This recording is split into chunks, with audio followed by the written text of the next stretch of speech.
Hello, welcome to another video on my private application for language learning. Wanted to go over the results of a recently added report in a tab for positions/words. I've been learning German through this method for about 6 months, fairly hardcore. So if you look at my performance, I'm going to go away from the new tab to an older one.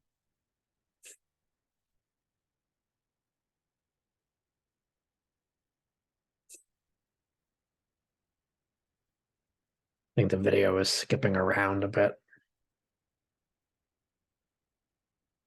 And we'll see in a moment that in the month of November 2023, for some reason, I have a remarkable increase in success on new transcripts.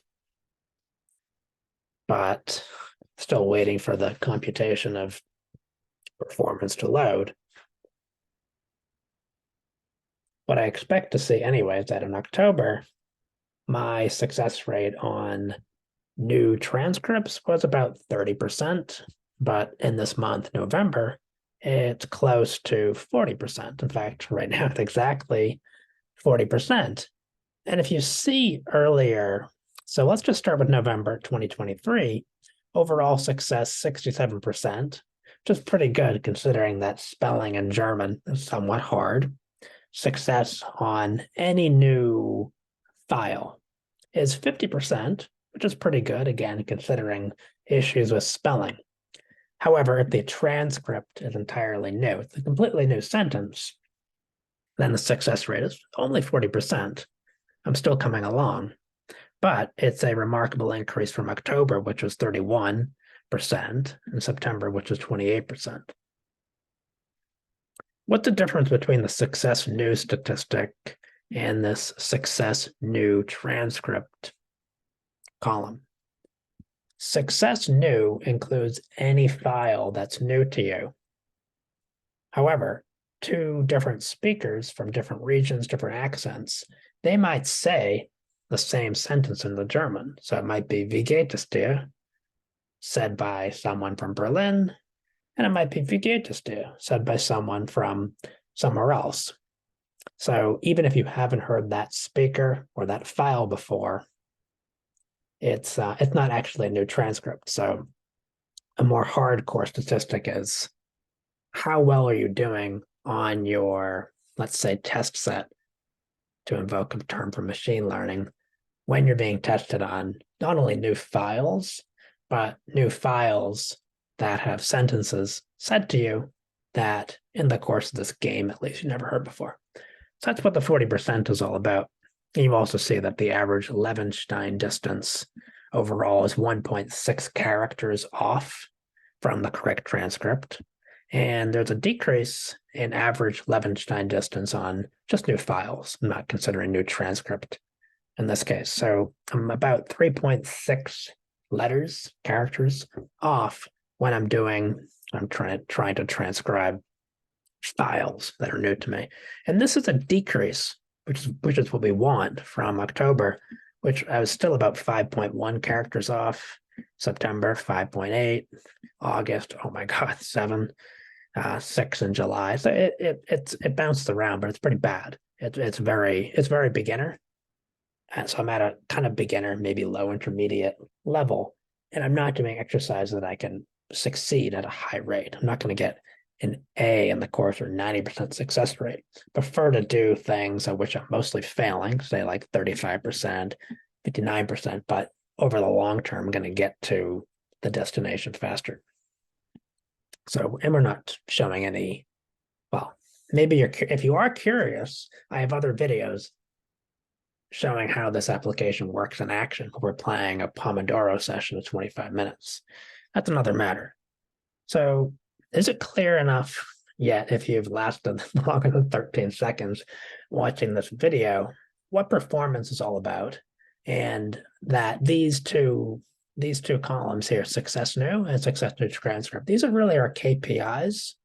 Of course, how many positions we, in closed masters terms, how many positions we mastered. That is, we reach a winning streak of 4 or more. That's also computed. That maybe that's important. That shows how much review you're doing. Of course, you want to balance spaced repetition review, which is, you're exposing yourself again and again to your training set, so to speak. But ultimately, what we care about is the test set.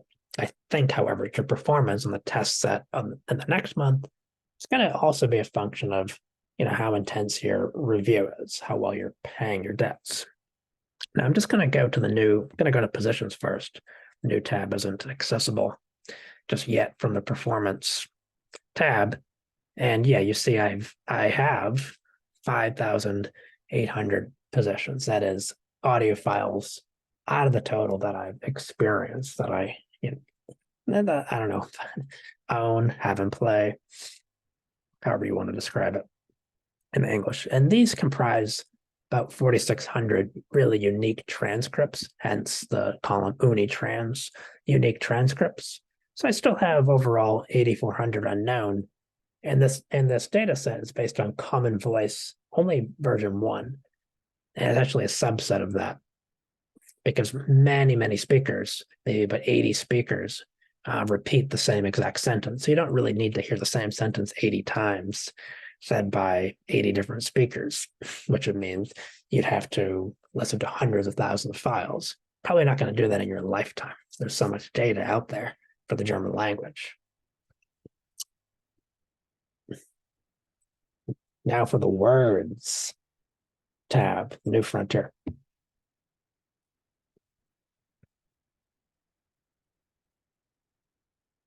With the Zoom running and the application of the computer is a bit slow. Again, how many positions do I have? Maybe I should add another column for number of sentences, about 14,000. So my coverage is, I don't know, about 6,000 or 14,000, getting close to 40%, 50%.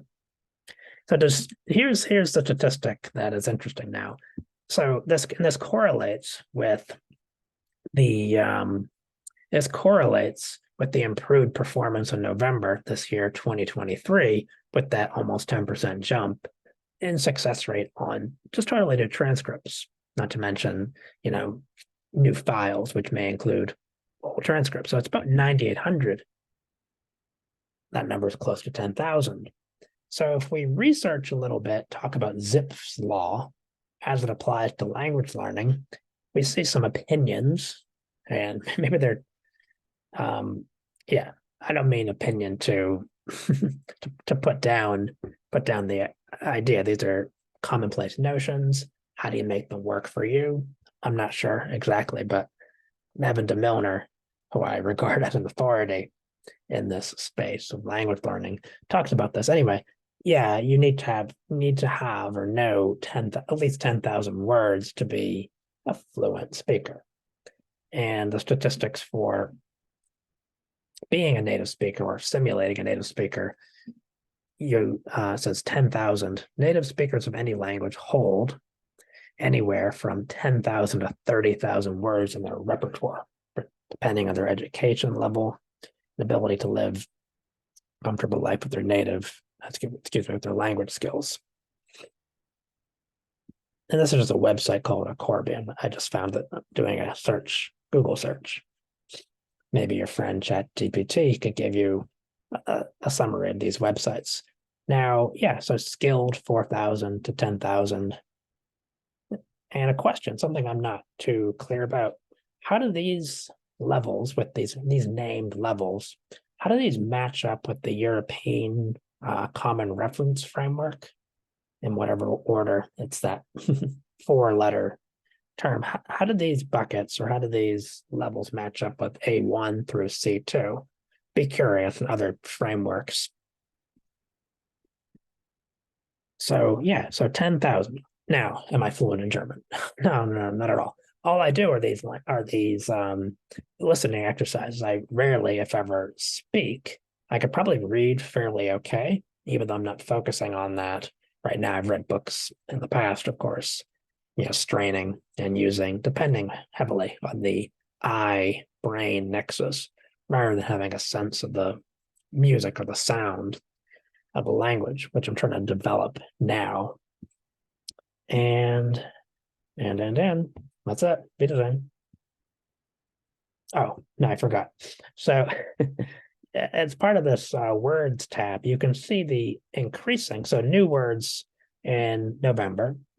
I've actually encountered 1,500 new words this very month, which is quite a lot. So that takes my cumulative words noun number to almost 10,000, as we say. So the first month, April, is pretty sparse, only 273. Only played for a few days. The next month, a burst of new words. In June, whoa, 4,400. That's a lot. Now, oh, that's cumulative. Whoops. So yeah, so you see June, a lot of new words. So you could have streaks. You could have a few good sessions in a row, but in this month of June, I was also doing a lot of review, several sessions per day. But you see that your word count, only about 4,500, you're simply not going to be able to sustain high level performance when you're going against native speakers. It's like a game. Native speakers as a sentence. You, student of the foreign language, have to transcribe it perfectly. You're simply not going to win. It's like you're going against a pro in tennis. You have to return the serve. A lot of times you can't. Word, looking down the page, word count per count. So for the count, that there's one word. I'm not sure which one it is, but it occurs 5,135 times. Maybe it's das or s, ist. Words that occur very, very frequently. And you'll see that, let's see, what does this mean? Word count. So how many words occur? Oh, no, this is wrong. It's the other way. So there are 5,000, more than 5,000 words in these samples that occur only a single time. Notwithstanding the fact that you'll hear the sentence by at least two native speakers in the subs that I've taken from Common Voice, but wouldn't that mean? Wait a second. Wouldn't that mean the word occurs twice? I'm not sure. Probably a bug in the computation.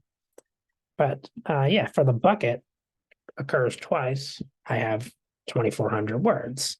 And this Zipf's law, I think, has to do with the Pareto distribution or the long tail, something about the word frequencies.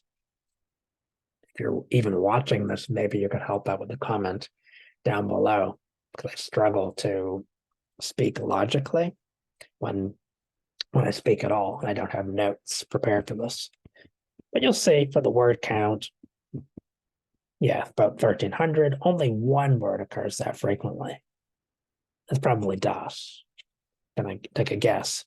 But you'd have, der, die, das. So der, die is also used in the plural. So maybe die occurs 1,000 times and der 1,049. If I'm interpreting this data correct. But this is fine. So this is about the words that you know. This is not an analysis of the total corpus that I've taken from Common Voice and extracted subset. So having words occur only once and not twice, even though the way it works is there are about 7,000 unique transcripts and 14,000 sentences. So each one I've selected two speakers at random for every unique transcript in the corpus. So what are the implications of this report? That, okay, we've been worshiping spaced repetition. You do spaced repetition and all that. It's so important. We can never underestimate the amount of repetition necessary to attain a high level of proficiency. I don't dare say fluency in a language. However, maybe just take a lexical approach and leave the spaced repetition aside, or at least only use it as a subroutine, just as an optional tool in your arsenal, not the god that you worship. What does that mean? Well, for example, say okay, say I want to increase my success rate on completely new positions in a month. And I think that in order to do that, as I observed from my experiment learning Romanian, I reached C1 in that language. That's verified by several different instructors and conversations. What was I saying though? I think you need to reach 10,000 positions, and it seems like you need to reach, maybe for German it's more, but I'm guessing for Romanian, yeah, you need to learn once you're at the point where you know in the sense that you're athletically involved, you're musically involved with these 10,000 words. You don't know them from courses or from flashcards. That is purely lexical flashcards. It's a complete waste of time. So complete waste of time. Well, do it if you want, but I think this is the way to go. Maybe for refinement, if you have to take an actual exam for a certification, maybe you want to study whatever works for you, get the certification. But up until that point, I would allocate your free time towards this kind of method. Or if I were you, I would write an application, or you can write Anki flashcards using common voice data. I'm sure that's totally possible. You might have some trouble making those Anki sessions exact 25-minute Pomodoro sessions, but that's another matter. You have a tomato timer on the side. Yeah, so anyway, we're at the point 9,800 words. So we'll see what happens. What I want to chart at some point is how does your personal, or how does your cumulative word count correlate with your hopefully ascending performance in the KPIs, key performance indicators. So given any KPI, like success rate on new, let's just say new files, you'd want to get that to 70%. My theory is based on my experience as single language Romanian, which is probably fairly easy compared to German. It's Latinate, the spelling is regular. So I was going to say something, but I forgot. So again, Wiedersehen.